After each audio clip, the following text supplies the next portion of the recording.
Again, you should not have to open the cabinet to do anything unless we're debugging some issue. It has 480 volts to it, so you have to have PPE required to open the cabinet and mess it in there when it's powered on.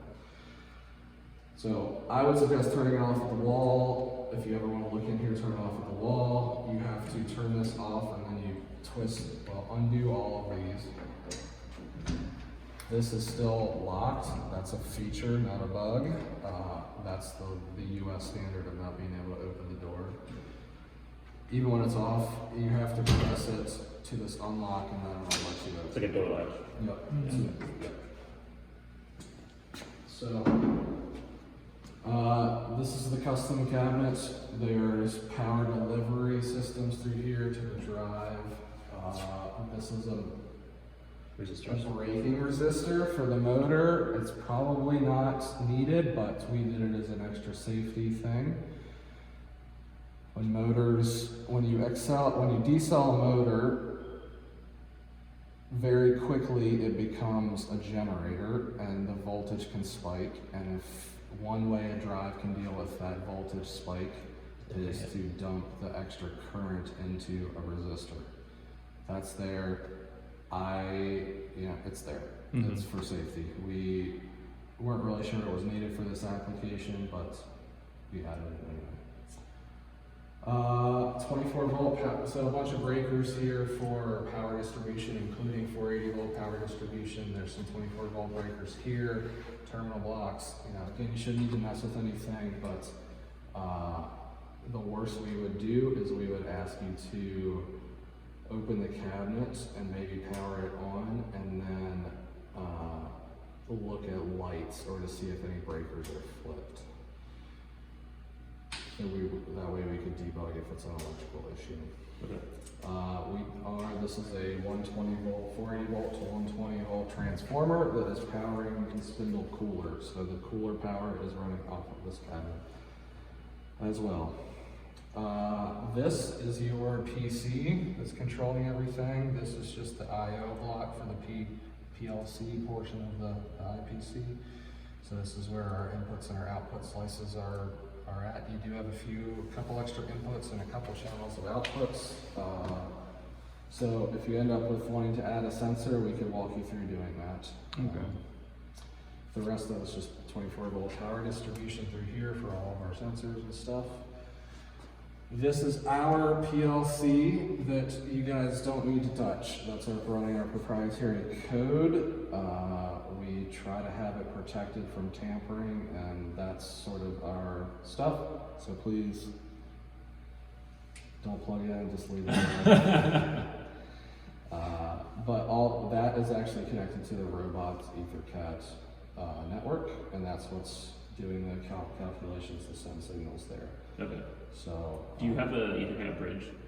Yeah. So the bridge is this last slice right here. Okay. As part of that, that's that EL6695 bridge or whatever it is. The bridge actually communicates. So there's only one thing plugged into the bridge. That's that cable that's going to the robot. Okay. And the other side of the bridge is actually transferred through this EK11, this bank of stuff. That's cool. So, it's actually being, it's kind of hard to explain, but anyway, there's contactors on the side that plug in. So this is the secondary. Okay. One thing that's, if there's ever a fault or anything, we might ask you to open the cabinet and look at these lights here where there's like a power, and then there's a green light for the primary side and a green light for the secondary side of the EtherCAT communication. But again, if it faults out, we have fault errors on the controller that should show up. Okay. So you said these blocks are for external sensors?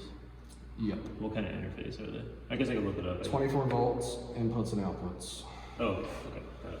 So the digital inputs are just looking for a 24 volt signal. Yeah. At the input, the outputs they give you a positive and a negative connection and a half an amp per channel. Oh, okay. Up to a half amp per channel. Okay. Yep, so again, just 480 volts in here. if you ever have to open the cabinet, we will walk you through it. I'd suggest not being in here for any reason, because you can kill yourself with the voltage. 75 amp main breaker at 480 volts, it'll give you, so. We will try not to ask you to do anything in the cabinet. One thing to note, there are a couple things that are fused. This is the motor to the exhaust fan is fused, and the output from this control transformer is fused. It should be easy to tell that those fuses are bad. You can do it with the cabinet off. So if for some reason, if this one goes out, there's an input to the PLC that'll tell you. If this one goes out, your cooler won't run anymore, and you won't see the big green light on top of it. So if that ever happens, just give us a call and we can walk you through replacing the fuses, but you have extra fuses here that are hidden. And then hidden down here on the PC, there is a USB dongle that is the licenses for the twin cats, and then this is what it came in with the order number and everything that you might need for, if you lose the dongle somehow, if somebody steals the dongle, or if you have to get any sort of, if you email them and they're like, wait, do you guys even have licenses, then here's the order information. I'm just going to leave that in here. Again, if you ever need to get at it, shut down the cabinet, come in here, grab it. Spindle drive. It speaks EtherCAT to the PLC, and that's how we're communicating with it. The way that you set up all the parameters on the drive, which you guys should not have to mess with unless you start doing development work where you want to mess with the way the spindle is reacting. You have to buy a special cable from KEB, and then you can plug in here, and then there's some free software you can download to do it. Is that like smart whatever thing? I'm not sure what it's called, but it's a little cable that you can plug into the front, USB into your computer, and then the KEB software for configuring the drives is free. I will give you the configuration that's on there currently, with the rest of the code, but also you can just plug in, once you have the cable, you can just plug in and all the parameters are stored on the drive. You can pull them off the drive and mess with it. You shouldn't need to mess with it unless you guys, at one point you were talking about like the reaction of the spindle to cutting loads and things like that. Unless you get to that point and you're saying, the spindle isn't reacting as fast as we would like it to, that would be the state at which I think you might have to look at what's going on in the drive and the settings. Otherwise, it's set up based on our calculations for what that motor should be doing, and the accelerations aren't super peppy, and the reason they're not super peppy for the accel and the decel is because the number one way you can wear out a spindle is telling it to accelerate too fast. That's been our experience anyway. So we put what we feel are reasonable numbers for the inertia load on the spindle for all those, but anyway, long-winded comment for that's the way you talk to the drive if you need to. If you're closing this, when it's actually more of a pain whenever it's in the off position to close. The easiest thing to do is to kind of wiggle it around to this off position, tighten one of these bolts, and then give it some more until it engages. And it'll re-engage that mechanism, and then turn it on and turn on. If you need to open the cabinet while it's powered on, so it's on, right? It's not really on because we're disconnected, but you can open this. It's latched, you can't unlatch it unless you turn this override. So there's a little thing there.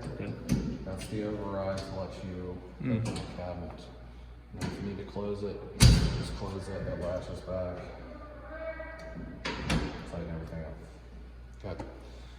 But again, don't open the cabinet unless we're asking you to, and you have protective equipment on, and if you do open it with power on, don't forget to touch things. Just be very careful if you ever are in here for any reason. Okay. The big thing, you know, on, off, those are the main disconnects, but just remember though, 480 volts is still getting to here, and 480 volts are still getting to the main disconnect, unless you have it off the wall.